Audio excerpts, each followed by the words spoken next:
A resurfaced video of Donald Trump is currently going viral right now at the worst possible time for Donald Trump, given the amazing news we heard today. As I'm sure you folks have all seen by now, President Biden, Vice President Kamala Harris, and the Biden administration as a whole were able to secure a prisoner swap with Russia for some pretty high-profile detainees, including Paul Whelan, a former U.S. Marine, and journalist Evan Gershkovich, a Wall Street Journal writer, journalists, and things like that. Russia was holding on to these people deliberately because they are high profile, and there's been a lot of media attention around these folks for a long time. Now, the important thing to note here is that Republicans said that somehow this was Joe Biden's fault and that he was too weak to get them back, and that his administration wasn't putting in the work. Well, today we learned that they put in that work and they're getting them back.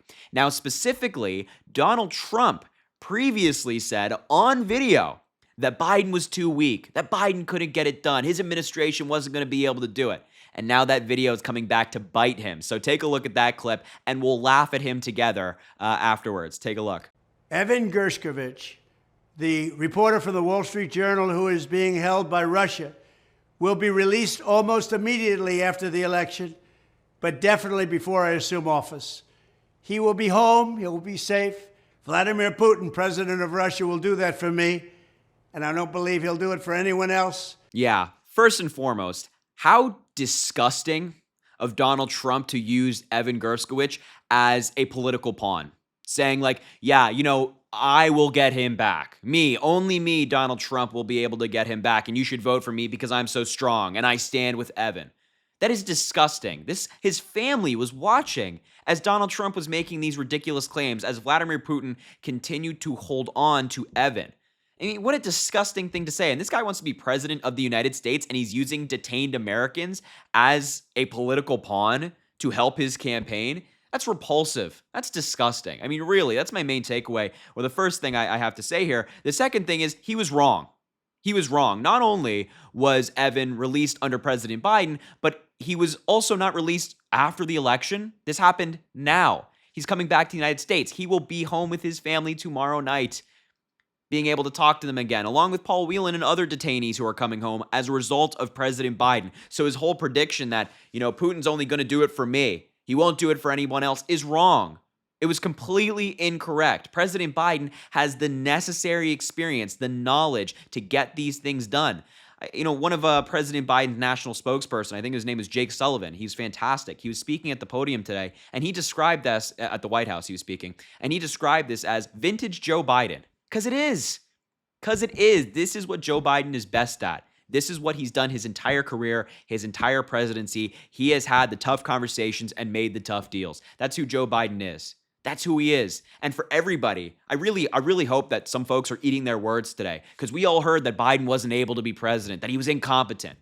And I hope those people are eating their words today, because this deal is historic. And it took it's not only the United States and Russia exchanging prisoners. This was a multi-country deal in order to make sure that these Americans got home safely with their families. I mean, Germany was involved in this as well. Italy was involved in this. This was a historic deal. And Biden got it done. So all of these folks who said that Biden couldn't get it done were wrong, including Donald Trump. And I have actually Donald Trump responded to the news of the prisoner swap in a Truth Social statement today.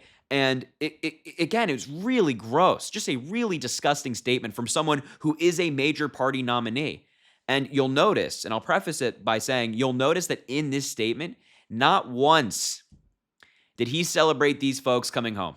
Not once did he say, I'm so glad these Americans are returning back to American soil to be with their families. It's disgusting. Take a look at the statement on your screen saying, quote, "So when are they going to release the details of the prisoner swap with Russia? How many people do we get versus them? Are we also paying them with cash? Are they giving us cash? Please withdraw that question, because I'm sure the answer is no. Are we releasing murderers, killers, or thugs? Just curious, because we never make good deals at anything, but especially hostage swaps." Now, it's important to note that we don't have the exact details of the deal yet, but we do know that we're not paying them any money and we're not lifting sanctions.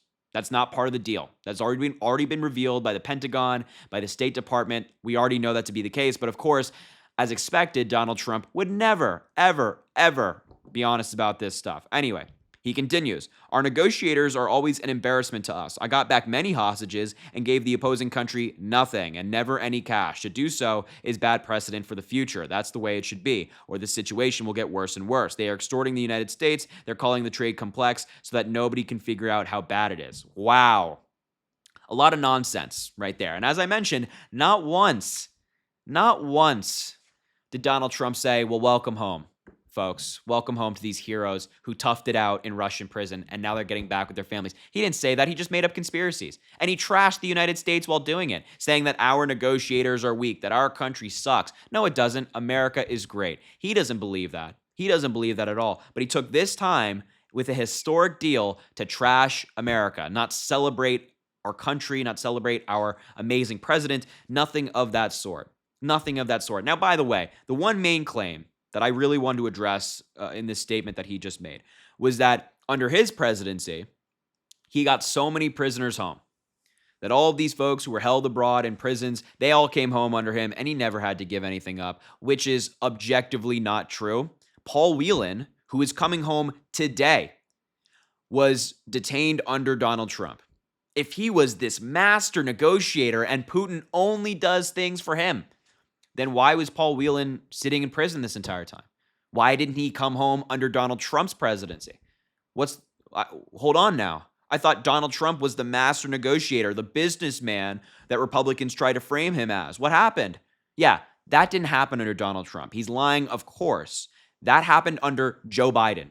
These Americans are coming home because of Joe Biden, under his administration, because of his leadership. And the final thing I'll say about all of this is that this event, this historic deal, this amazing work by Biden and his administration further proves to us why experience matters and why allies matter.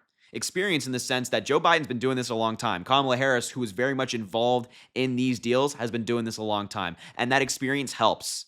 It helps you do the job better in any field you want, whether you're a surgeon, an engineer, a plumber, whatever you might be. Having experience actually makes you better at your job. Surprising, right? And that goes all the way up to the president of the United States. So experience matters, and that experience was on display today with President Biden and Vice President Kamala Harris. This is another reason why Kamala Harris should win.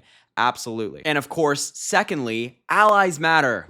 Allies matter. This would not have gotten done if Joe Biden and Kamala Harris weren't strong allies with countries around the world. We decided, hey, let's embrace our friends, not push them away, whereas Donald Trump is the complete opposite. Push away our allies and embrace our enemies. That policy is completely flipped on its head under the Trump administration, and if it were under Trump, this deal would have never, ever come to fruition. He'll tell his supporters, his MAGA cult, that he would have done it, and he would have done it better, because that's all he does. He lies. But we all know the truth. We all know that Donald Trump wouldn't be able to get this done. He can't hang when it comes to foreign policy knowledge and making deals like this with countries around the world. So great work by the Biden administration, President Biden himself, and of course, Vice President Kamala Harris herself. Really, really amazing work. So I'll end the video there. Thank you so much for watching. I appreciate you being here. Make sure to subscribe down below. It goes an incredibly long way. We're almost to 90,000 subscribers, which is crazy. Also, drop a like on the video and comment. Let me know what you think about all of this. I'm excited to hear your thoughts. But as I always say, I greatly appreciate you, and I hope you have an amazing rest of your day.